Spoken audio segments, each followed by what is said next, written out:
আলাইকুম রহমতুল্লাহি ওয়া বারাকাতুহু। আলহামদুলিল্লাহ ওয়া সাল্লাতু ওয়াসসালামু আলা মান লা নাবিয়্যা বা'দাহু। বিসমিল্লাহি মিনাশ শাইতানির রাজিম। বিসমিল্লাহির রহমানির রহিম।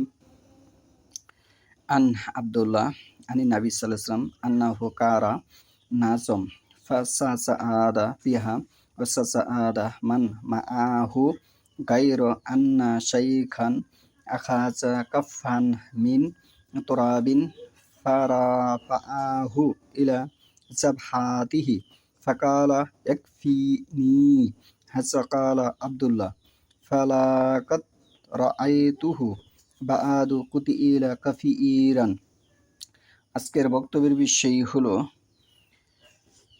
রাসূলুল্লাহ সাল্লাল্লাহু আলাইহি ওয়াসাল্লামের আনুগত্য এবং ভালো সৎ আমল ছাড়া যদি কোনো ব্যক্তি মুসলিম দাবি করে সেটি তার চরম ভুল হবে। সে সম্পর্কে সে যদি সাহেবিও হয়, যেমন সে কালেমা পড়েছে, কালেমায়ে শাহাদাত পড়েছে, কালেমায়ে তয়বা পড়েছে, কালেমায়ে তামজিদ পড়েছে, কালেমায়ে তাওহীদ পড়েছে, সমস্ত কালেমায় সে পড়েছে, কিন্তু তার আমল ভালো নয়, তাহলে সে মুসলিম নয়। সে কালেমা পড়েছে, সে জিহাদ করেছে, সে সাহাবি, তবু সে মুসলিম নয়। এটি এখান থেকে দলিল প্রমাণ সহকারে উপস্থাপন করব। আমি যে হাদিসটা তেলাওয়াত করেছি সহিহ বুখারী ৪র্থ খণ্ড, হাদিস নম্বর 3972। আব্দুল্লাহ রাদিয়াল্লাহু আনহু সূত্রে নবী হতে বর্ণিত সাল্লাল্লাহু আলাইহি ওয়াসাল্লাম যে তিনি সূরা নাজম তেলাওয়াত করলেন এবং সঙ্গে সঙ্গে সিজদা করলেন। এক বৃদ্ধ ব্যতীত নবীজির নিকট যারা উপস্থিত ছিলেন তারা সকলেই সিজদা করলেন। সে বৃদ্ধ এক মুষ্টি মাটি উঠিয়ে কপালে লাগিয়ে বলল, আমার জন্য এতটুকুই যথেষ্ট। আব্দুল্লাহ রাদিয়াল্লাহু আনহু বলেন, কিছুদিন পর আমি তাকে কাফের অবস্থায় মারা যেতে দেখেছি। তাহলে এই হাদিস থেকে রাসূলুল্লাহ সাল্লাল্লাহু আলাইহি ওয়াসাল্লামের আনুগত্য যেটি, এটি খুব গুরুত্বপূর্ণ বিষয়। আনুগত্য ছাড়া সে কালেমা পড়লেও কাফের। কারণ এই হাদিস থেকে কি বলতেছে, রাসূলুল্লাহ সাল্লাল্লাহু আলাইহি ওয়াসাল্লামের আনুগত্য করে নেবে সে কাফের। সে সালাত আদায় করেছে, সে সাহাবীরা কি সালাত আদায় করেছে, সে কালেমা পড়েছে, সে জিহাদ করেছে, কিন্তু রাসূলুল্লাহ সাল্লাল্লাহু আলাইহি ওয়াসাল্লামের একটি আমল মাত্র রাসূলুল্লাহ সাল্লাল্লাহু আলাইহি ওয়াসাল্লামের তরিকা অনুযায়ী করে নাই। এই কারণে সে কাফের অবস্থায় মৃত্যুবরণ করেছে। আল্লাহ এই নির্দেশন দেখিয়ে নিয়েছে যে আমার বন্ধুর অনুসরণ করতে হবে, রাসূলুল্লাহ সাল্লাল্লাহু আলাইহি ওয়াসাল্লাম অনুসরণ করতে হবে। হ্যাঁ, তা না হলে তুমি কাফের হিসাবে গণ্য হলো। তা না হলে কি এই হাদিস কি হলো, কাফের হিসেবে গণ্য হলো। তাহলে এখানে যে কি বোঝাচ্ছে, ভালো আমল করতে হবে, সৎ আমল করতে হবে। আপনি কালেমা পড়লেও আরেকটি হাদিস এখানে উপস্থাপন করব। রাসূলুল্লাহ সাল্লাল্লাহু আলাইহি ওয়াসাল্লামকে হাদিয়া হিসেবে পাঠানো গোলাম মিদআম, যে গোলামটা রাসূলুল্লাহ সাল্লাল্লাহু আলাইহি ওয়াসাল্লামকে হাদিয়া হিসেবে পাঠানো হয়েছিল তার নাম হচ্ছে মিদআম। খাইবার যুদ্ধে নিহত হলে লোকেরা তার জান্নাতের সুসংবাদ বলতে থাকলে রাসূলুল্লাহ সাল্লাল্লাহু আলাইহি ওয়াসাল্লাম রাগের সুরে বলেন, কখনোই না, আল্লাহর কসম, গনিমতের মাল থেকে যে চাদরটি সে চুরি করেছে তা তাকে আগুনে পোড়াবে। হাদিস নাম্বার রয়েছে মুত্তাফাক আলাই 3997, জিহাদ অধ্যায়।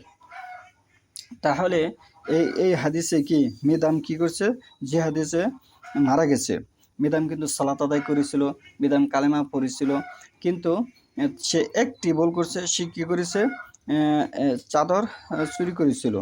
তাহলে বাংলাদেশে 1995 জন এবং পৃথিবীতে আরও অসংখ্য লোক আছে যারা আমরা বিভিন্নভাবে অন্যায় করে থাকি। সে অন্যায়কে আমরা ছোট মনে করি, কিন্তু এই ছোট একটি অপরাধের কারণে তার কালেমা বাদ হয়েছে, তার সালাত বাদ গেছে, তার সমস্ত আমলই বাদ গেছে। সে কি করবে, আগুনে পড়বে। এ কথা কে বলছে, রাসূলুল্লাহ সাল্লাল্লাহু আলাইহি ওয়াসাল্লাম। তাহলে রাসূলুল্লাহ সাল্লাল্লাহু আলাইহি ওয়াসাল্লামের কথা উল্টিয়ে ধরবে, পৃথিবীতে এমন কোনো মায়ের বেটা জন্মই হয়নি, আর পৃথিবীতে জন্মও হবে না ইনশাল্লাহ। তাহলে এই ছোট একটি ভুল যেটি আমরা ছোট মনে করব, এটির কারণেই কিন্তু সে জাহান্নামে গেল রাসূলুল্লাহ সাল্লাল্লাহু আলাইহি ওয়াসাল্লামের বক্তব্য অনুযায়ী। তাহলে এখানে যে দুটি হাদিস আমি উপস্থাপন করেছি, দুটি হাদিসে কি বলেছে, দুজনই কিন্তু সাহাবী।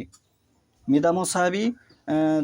3972 নম্বর হাদিসে যে বৃদ্ধ লোকটা সেও কিন্তু সাহাবী। তারা কিন্তু কালেমা পড়েছে, সালাত আদায় করেছিল, কিন্তু তাদের কোনো কিছু আল্লাহর দরবারে কবুল হয়নি। তারা কিন্তু কি করেছে, জাহান্নামে, তারা কাফের, তারা জাহান্নামী বাসী, তারা আগুনে পড়বে।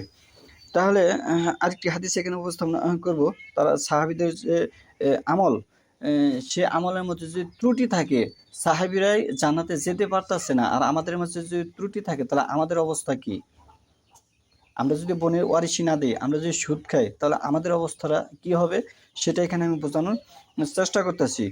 আপনি কিসের বাবার পাশে দৌড় পারতেছেন, কিসের পাশে দৌড় পারতেছেন, তাহলে এইগুলি তো আপনার সব চলে যাবে। যদি সামান্য একটু ভুল হওয়ার কারণে সাহাবি কাফির হয়ে যায়, যদি সামান্য একটু ভুল হওয়ার কারণে সাহাবি আগুনে পড়বে, এই কথা রাসূলুল্লাহ সাল্লাল্লাহু আলাইহি ওয়াসাল্লাম বলে, তাহলে আমাদের যে ভুল ভ্রান্তি এগুলি ছেড়ে দিয়ে তওবা করে একদম খালিস অন্তরে ন্যায়নিষ্ঠভাবে আল্লাহর ইবাদত করতে হবে, তা নাহলে আমাদের মুক্তি পাওয়া সম্ভব নয়।